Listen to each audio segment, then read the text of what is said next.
Yung mga chong, isang mabilis lang para sa PBA updates. Blackwater kontra Phoenix. Tulis sa 3 agad ang bungad ni BJ Johnson. 2 3-point shots na agad ang kinakaliwa nito. Pati si Ken nakikiwakali na rin. Sa bossing naman agresibo si CJ Austria. Bukod sa end 1, naka-fast break na rin siya. Skora ng labanan, parehong gustong puntos na agad. Si Cedric Bearfield maganda rin ang tinutumbok pero mas diretso ang tirahan ng gasolina. Lalo na ni Johnson. Pati sa 4 may binabaon. First quarter pa lang kota na to. Pero dalawa lang ang lamang ng Phoenix. 32-30. Pero sa ikalawang kanto, pumalo na ng 10 yan. Paano ang import ng Phoenix hindi mapigilan? 27 na ginagawa nito. Di naman nagpasupil ang dayo ng pabango. Siya naman ang pumanay ng rekta dito. Maya-maya lang dikit na ulit ang laro hanggang sa mabura at makalamang na ang Blackwater. Si Barkley sinamantalang wala sa oblo ang buko juice. Balik si Johnson. Tumabla yung panira ni Tio. Pero yung panglamang binanatan ni Cedric Bearfield. Abante ng 3 ang pabango, 62-59. Sa ikatlong kanto medyo higpitan ng depensa. Kailangan madulas ka para makaporma. Dikdikan din sa gitna pero mas nakakaluwag-luwag ang Phoenix. Sa oblo dumali ng masustansyang Edwan si Kai. Balik sa 10 lamang ng gasolina. Paano si BJ Johnson nagsimula na namang rumatsyada. Mahigit 30 na baka pumalo pa to ng 40. Ang kaso kapag pinagpapahinga si Barkley naman ang nakakaporma. Sa patapos ng quarter nagpanay-panay ng tira. Kaso siyam pa rin to. 86-77 Phoenix. Sa uling kanto nakahabol na ang bossing. Gaya kanina wala si Johnson kaya pareho lang ulit ng istorya. Sinamahan pa yan ng malagkit na depensa habang si Bearfield ramdam na ang pagtira. Sa 4 na minuto Blackwater na ang llamado. Kailangan na magtrabaho ng locals ng gasolina at yan naman ang ginawa ni Richie Rivero. Kinambyuhan nga lang sila ni RK Ilagan. Bumanat ng crucial 3, rebound, umagaw, sabay score. At yun na nga, panalo ang Blackwater. Best player of the game si Cedric Bearfield na tumira ng 26 points, 3 rebounds at 3 assists. Samantala na ubusan ng gas si BJ Johnson. Kakabuhat sa mga kakampi niya. Pero si Justin Chua nagmala Steph Curry. Yung talikod nga lang ang nakuha.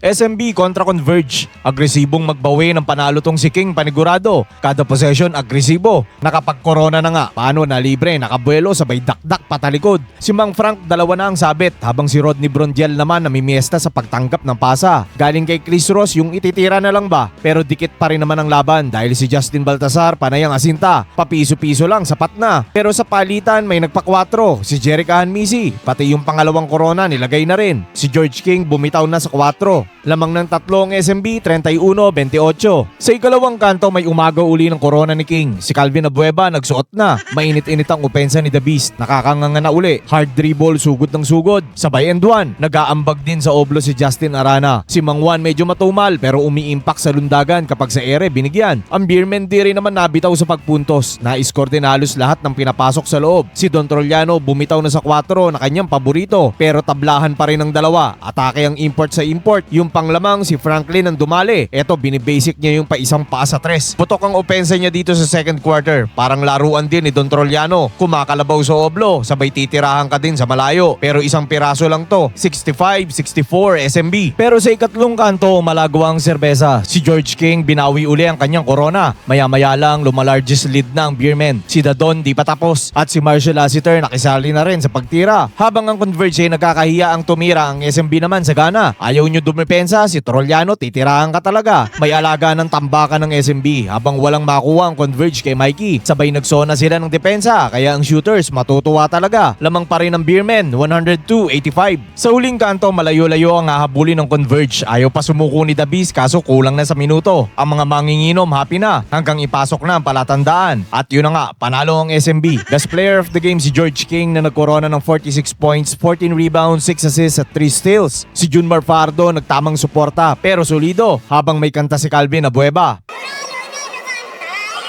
Kung susumahin mo, malakas pa lineup nitong Converge kesa sa NLEX eh. Yun nga lang, ang kalsada tagpanalo habang ang Converge tagtalo. Malaki na talaga ang problema ng Converge. Hanggang dito na lang mga chong. Maraming salamat. Hanggang sa muli.